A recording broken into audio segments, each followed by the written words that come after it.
फिर इसके बाद में अपने पास अगला टॉपिक निकल के आता है धातु हाइड्रोजन कार्बोनेट की अम्ल के साथ अभिक्रिया। अब हम अम्ल की अभिक्रिया किसके साथ करवाएंगे? धातु हाइड्रोजन कार्बोनेट के साथ। तो सबसे पहले अगर अपन इसकी परिभाषा देखें तो देखिए दोस्तों, सभी धातु कार्बोनेट एवं हाइड्रोजन कार्बोनेट अम्ल के साथ अभिक्रिया करके संगत लवण और CO2 और H2O बनाते हैं।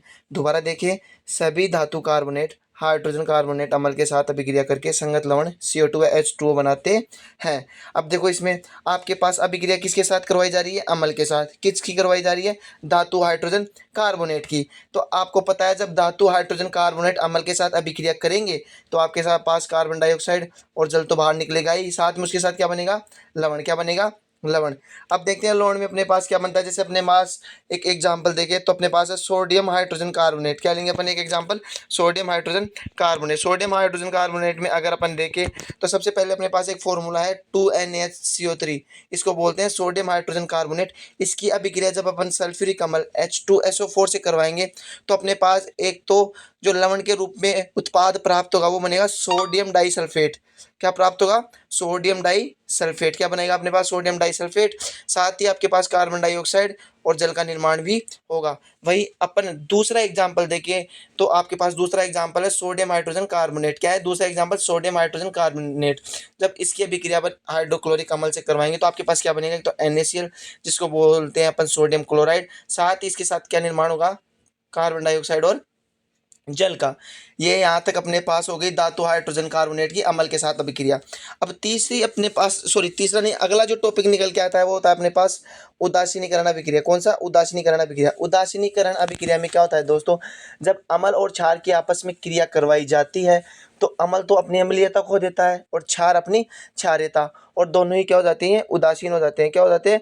उदासीन। जैसे अगर अपन इनकी परिभाषा देखें तो अम्ल एवं क्षार परस्पर अभिक्रिया करके लवण एवं जल बनाते हैं। इस अभिक्रिया को उदासीनीकरण अभिक्रिया भी कहते हैं। अगर अपन इसका एग्जांपल देखें तो अपने पास पहला है सोडियम हाइड्रोक्साइड, जिसको NaOH बोलते हैं। दूसरा अपने पास HCl, जिसको हाइड्रोक्लोरिक अम्ल बोलते हैं।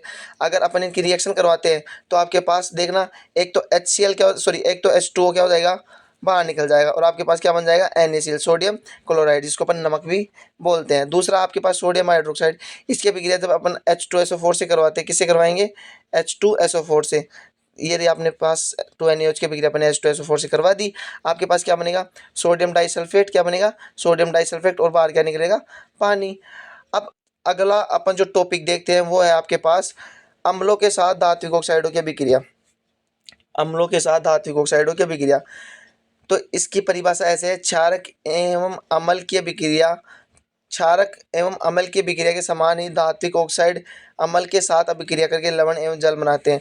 जैसे अपन ने क्षारक की और अम्ल की अभिक्रिया, जैसे पिछले जितने भी अपन ने उदाहरण में करवाई है, जिन उदाहरणों को मैंने आपको समझाया है उसमें आपने देखा होगा कि जो आपके शुरू के जो दो एग्जाम्पल थे उनमें आपके पास हाइड्रोजन गैस बाहर निकल रही थी।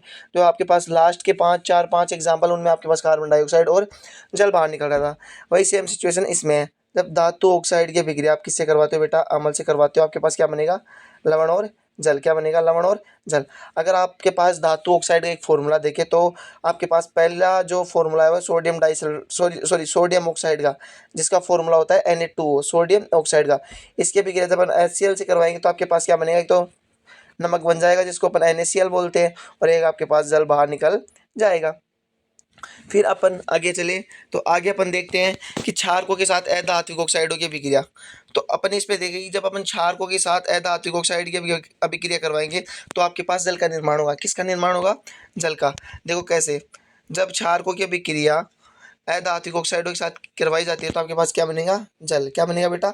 जल। देखो कैसे, मैंने आपके पास देखो इस एग्जांपल में क्षार ले लिया 2NaOH, इसकी अभिक्रिया किससे करवा दी? कार्बन डाइऑक्साइड से। ठीक है, तो आपके पास क्या बन गया? एक तो सोडियम डाइकार्बोनेट। क्या बन गया? सोडियम डाइकार्बोनेट है, सोडियम कार्बोनेट, और बाहर क्या निकल गया आपके पास?